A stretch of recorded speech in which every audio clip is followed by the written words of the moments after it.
చేసేది ప్రతిదీ నచ్చుతుందండి. ఓకే, కళ్యాణ్ గారిలో మీకు నచ్చే క్వాలిటీ ఏంటి? ఆయన స్టైల్ అండి.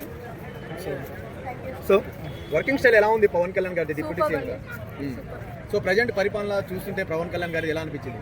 బాగా చేస్తున్నారు కదండి. ముందున్న పరిపాలన కన్నా ఇప్పుడు చాలా బాగుంది. అంటే చాలా మంది పవన్ కళ్యాణ్ ని డిప్యూటీ సీఎం నుంచి తీసేద్దాం అంటున్నారు. సో దాని మీద మీ అభిప్రాయం అదంతా ఫేక్ అండి. ఆయన చేసే పరిపాలన మొత్తం చాలా బాగుంది. ఒకవేళ పవన్ కళ్యాణ్ గారిని డిప్యూటీ సీఎం నుంచి తప్పిస్తే మీరు ఎలా ఫీల్ అవుతారు? తప్పించడానికి అది జరగని పని.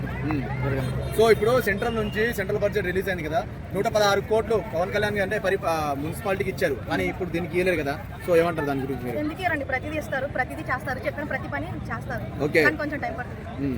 సో ఇప్పుడు పవన్ కళ్యాణ్ గారు ఓజీ సినిమాతో వస్తున్నాడు కదా, మరి ఎలా ఉండబోతుంది ఓజీ? అదిరిపోద్ది.